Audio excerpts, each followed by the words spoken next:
Hello students, आज हम chapter 1 the last lesson का बचा हुआ हिस्सा पूरा करेंगे।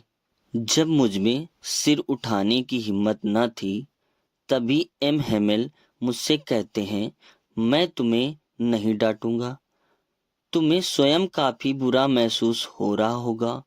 और एम हेमल कहते हैं, हम प्रतिदिन स्वयं से यह कहते हैं कि हमारे पास बहुत समय है, हम कल सीख लेंगे। लेकिन देखो आज हम कहाँ आ गए। अल्सास के लोगों में यही बड़ी परेशानी है कि वह सीखने के लिए कल के लिए टाल देते हैं। अब बाहर के लोगों को कहने का मौका मिल गया कि तुम फ्रांसीसी होने का नाटक करते हो। तुम तो अपनी भाषा न तो लिख सकते हो न ही बोल सकते हो। फिर एम हेमल मुझसे कहते हैं कि तुम सबसे बुरे नहीं हो, हम सब दोषी हैं। तुम्हारे माता पिता तुम्हें पर्याप्त शिक्षा दिलाने के लिए उत्सुक नहीं हैं। वे तुम्हें किसी फार्म या आरा मशीन पर काम पर लगाना चाहते थे ताकि थोड़ा सा अधिक धन मिल सके। एम हेमेल कहते हैं, मैं भी दोषी हूँ। मैं पाठ सिखाने के बजाय अक्सर तुम्हें अपने फूलों में पानी देने भेजता था। और जब मुझे मछली पकड़ने जाना होता था तो मैं तुम्हारी छुट्टी कर देता था।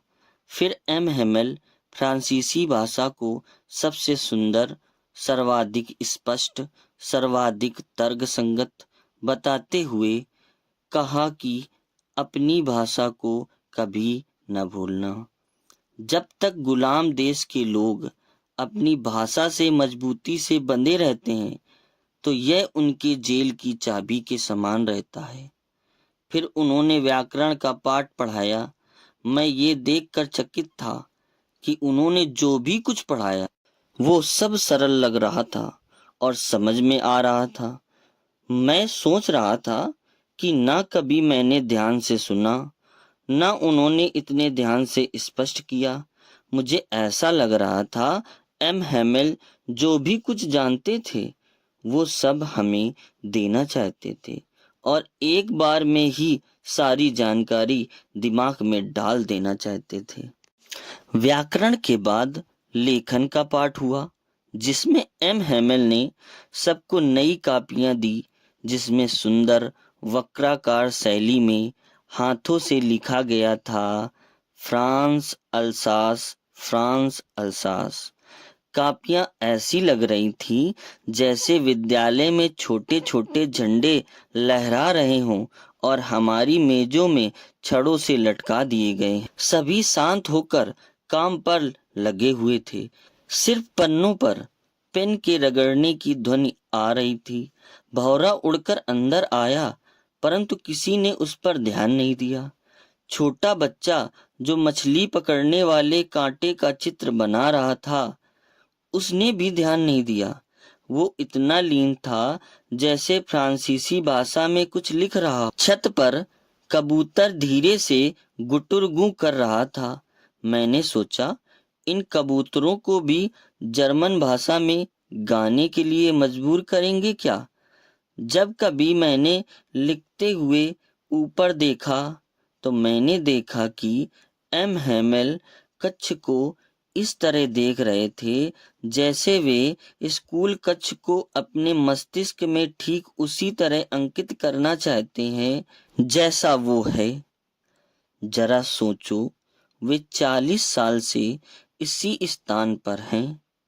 खिड़की से बाहर बगीचा, उनकी कक्षा, उनके सामने केवल मेज कुर्सी घिस घिस करके चिकनी हो गई थी और बगीचे में अखरोट के पेड़ लंबे हो गए थे तथा होप वाइन बेल से उन्होंने हाथ से लगाया था वो खिड़की से छत पर पहुंच गई थी। इन सब को छोड़ने से और ऊपर छत पर सामान को पैक करती हुई उनकी बहन के चलने की आवाज सुनकर उनका दिल टूट रहा था, क्योंकि अगले दिन उन्हें देश छोड़कर जाना था। लेखन के पश्चात हमारे इतिहास का पाठ शुरू हुआ। लेखन के पश्चात हमारा इतिहास का पाठ हुआ और फिर छोटे बच्चे जोर जोर से बा, बे, बी, बो, बू बोले और वहां बूढ़े हाउसर ने अपना चश्मा पहन लिया, पुस्तक दोनों हाथ में पकड़कर उनके साथ बा, बे, बी, बू आदि बोल रहा था। वह रो भी रहा था। उसकी आवाज में भावुकता के कारण आवाज कांप रही थी और उसको सुनने में रोना भी आ रहा था और हंसना भी। यह अंतिम पाठ मुझे बहुत अच्छी तरह याद। फिर चर्च की घंटी ने 12 बजाए और फिर एंजलस नामक प्रार्थना की घंटी बजी। उसी समय अभ्यास करके आते हुए प्रेसिया के सैनिकों की तुरैया की आवाज हमारी खिड़की के नीचे सुनाई दी। एम हेमल कुर्सी से खड़े हुए और जैसे ही मित्रों कहकर सबको संबोधित किया तो मैं कहकर उनका गला अवरुद्ध हो गया। वे अपनी बात जारी न रख सके। फिर उन्होंने चाक का टुकड़ा उठाया और श्याम पट पर बड़े बड़े अक्षरों से फ्रांस जिंदाबाद लिखा। फिर अपना सिर दीवार के सहारे झुकाकर बिना कुछ बोले इशारा किया, स्कूल की छुट्टी हो गई, आप जा सकते हैं।